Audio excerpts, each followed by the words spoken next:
Our democracy is in a lot of trouble. We won't have a democracy when these governors, these presidential hopefuls, get through with attacking progressive changes that have been made. And they are attacking it in full swing. And it's sad. It's like it's a full-on attack on our society as a society that operates where there's some level of compassion for those who don't have a voice. And this group wants to basically do everything they can to pull out all the stops to make this more about what they're trying to do. And look at the title of this it's not the ad. You might see some ads, so I'm gonna read the title of it, and you're gonna see different ads and things like that. But this is out of Bloomberg. It says DeSantis vows war against woke ideology if elected in 2024. So this story that I'm reading, it's going to move and pan, and you might be able to see some of the words. You might not be able to see everything. It's not really like a picture show necessarily as it is what I'm trying to convey in this message of what this article. It's just one of many articles that is coming out about these governors that are Republican. They're attacking progression and change and what they call woke ideology. So DeSantis, he vows a war against woke ideology if he's elected. And so this article is by Stephanie Lay and Nancy Cook and Gregory Court today. So I was reading it and I'm just looking at some of the stuff. You know, I always pick an article. There's so many of them about these governors that are trying to get elected. So this one in particular, I did one about Greg Abbott, where he was trying to basically take away the water breaks from construction workers in the sweltering Texas heat.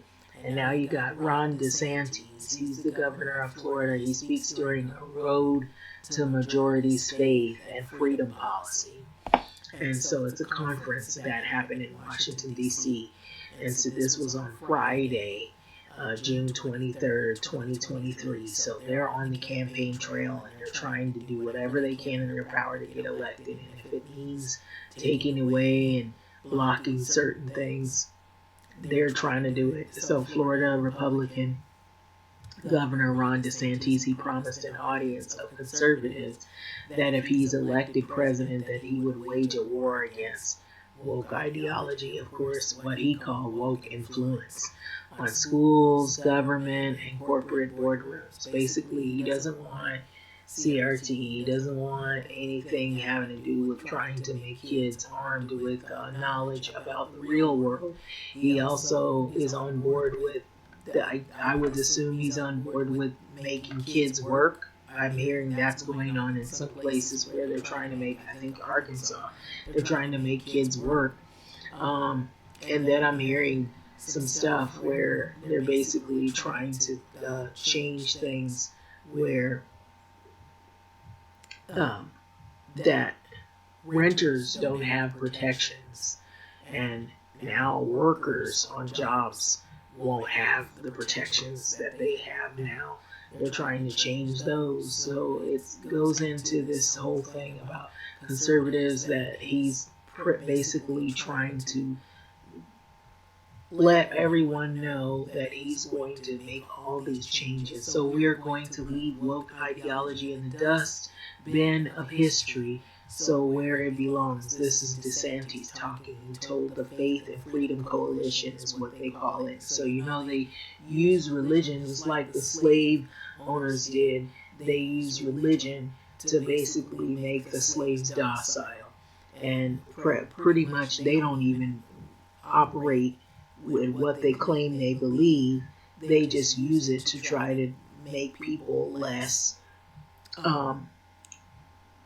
alert to their state of disaster of what's going on and being mistreated and oppressed and all that. And so that's what they used back in the days. They gave them, well, they don't have anything else. We got to give them something to make them feel hopeful. So we'll give them the Bible and religion. And it's really their religion and stuff they wrote. And so, because all the people, everybody that I recall when it started out, everybody looked white. Nobody was any other color. Everybody in the Bible is white. That's the way they taught it to us in Catholic school. So I'm just being real. So we're going to leave the ideology he claims in the dust. And so, and that's why I don't want to be involved with any of these people, because it's really sad. So DeSantis, who is running in a distant second to former President Donald Trump in the GOP primary polls, he stressed his efforts to defend religious freedom as governors, including keeping churches open during the COVID pandemic. And so we were proud that we've been able and will continue to stand for religious liberty, is what they claim this is. Which really, we're going back into a times that what they did in religion back in the times, how they persecuted and they actually murdered people because they didn't believe what they believed. So I feel like we're going back into that time.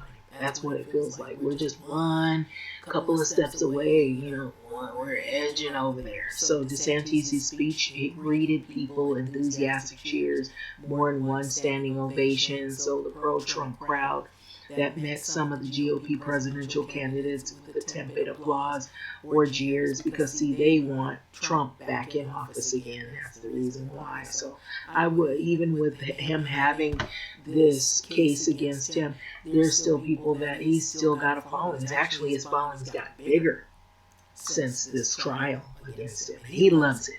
So still the governor faces an uphill battle to wrestle Trump's grip on the party, and much will hinge on the performance of the early nominating states. So appearances at events like the Faith Freedom Summit give him a chance to make inroads with the party base, so whose support he needs to emerge as a viable alternative to Trump, and he could help quell questions on whether he's comfortable schmoozing with voters face to face. So this, you might be able to see a photo of DeSantis briefly. This is the Florida Governor DeSantis. So I've been reading this article about what he's claiming he's going to do with leaving woke ideology in the dust. And he's on the campaign trail. So he's another governor that's Republican that is basically trying to turn back the hands of time to a darker time. I say support for DeSantis among voters nationwide rose 5 percentage points from April, backing for Trump, who was indicted this month on federal charges related to his handling of secret documents. It fell 3 percentage points according to the Immersion College poll released on Thursday. So yet DeSantis trailed Trump by 31 points nationally in the Real Clear Politics average of early polls. So DeSantis has aligned himself with the far right of the GOP cultural matters, namely abortion, LGBT rights, and the public school teachings about race and gender to build his national profile. So he is also embroiled in a high-profile fight with Walt Disney as well. And I don't know if you've heard, but him and Walt Disney ain't doing too well.